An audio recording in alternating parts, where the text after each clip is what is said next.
Is Hari-Katha for knowledge or for pleasure, by Krishna's mercy? Rajan Sansmritya Samvadam imam adbhutam Keshvarjunyoha punyam Hrishyami cha muhur. Quote, O king, as I repeatedly recall this wondrous and holy dialogue between Krishna and Arjuna, I take pleasure, being thrilled at every moment. Sanjaya, Bhagavad-gita, 18.76. You know those forms they make you fill out at a port of entry when you are entering a foreign country? We know about the customs department. They want their cut of any profits you are making. They want to make sure you are not trying to circumvent their tariff restrictions. Before you can think about bringing goods into the country, you have to be allowed in. The people in charge might ask you the purpose of your trip. Is it business or pleasure? Why are you there? Is it to conduct work? Or do you want to tour various destinations? Are you there to meet family, such as in attending a wedding? That experience comes to mind when thinking of the importance of Hari-Katha. These are discourses or talks about the Supreme Personality of Godhead, who is known as Hari. In ages past, these discourses would be just that, people talking. One leader on an elevated seat, speaking to an attentive audience. The passage of time introduced additional forms. The same discourses can be written down. If you read Vedic literature, and especially the many Puranas, these come across as transcripts of various conversations. Between important individuals, there is question and answer, but also a narrative aspect. For instance, if you read the wonderful Ramakarita Manasa, there are 3 primary narrators throughout the work. Maybe narrators is not the best word.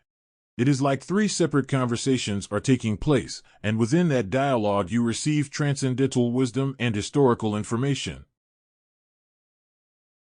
What is the ultimate purpose? Are we reading for knowledge or for pleasure? You might say it doesn't matter, but I would beg to differ. If we only want knowledge, then it means at some point you have to leave the material behind.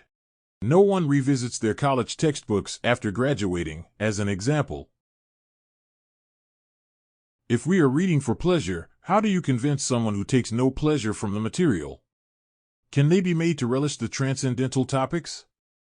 It would appear that taking pleasure in the works is another way to pass the time in transcendence, as well. Do we have friends? Do we have family? Do we enjoy spending time with them? What does that interaction involve? There is likely give and take, back and forth, question and answer. Depending on the juxtaposition, it might be the senior person doing most of the talking.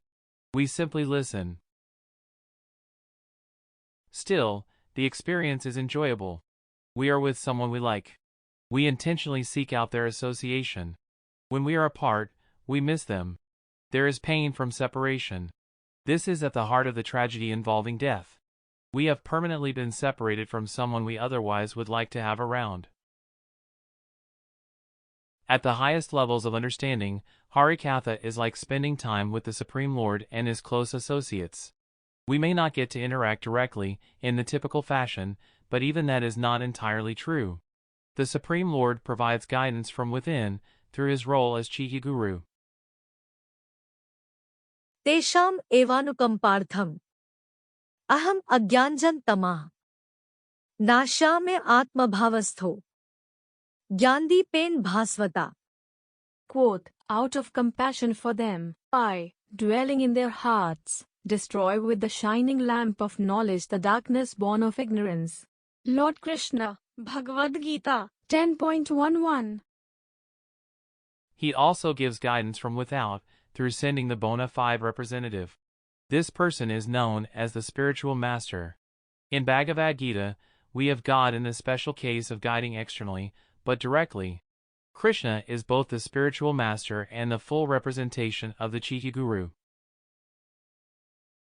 The guidance extends beyond the limits of the conversation. Krishna is always the well-wisher to Arjuna. Krishna is always guiding the devotee along the proper path. Even if Krishna is not close by, there is actually no difference in association. This is one way to understand yoga.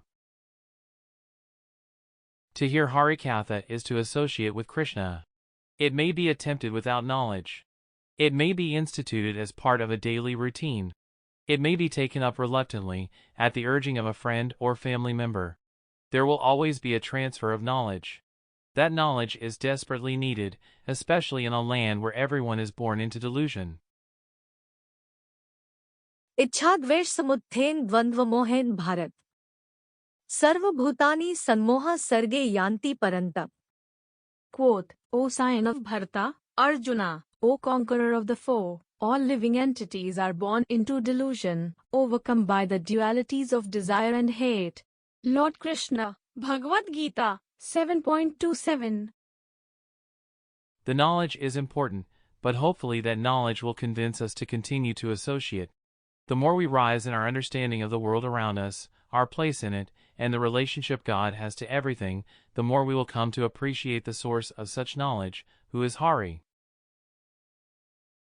In closing, told that important to hear. For doubts and issues to clear. That's something important to come. Eventually wise to become. But enjoyable especially for me. Like supreme directly to see. Relishing the entire time. The same nowhere else to find.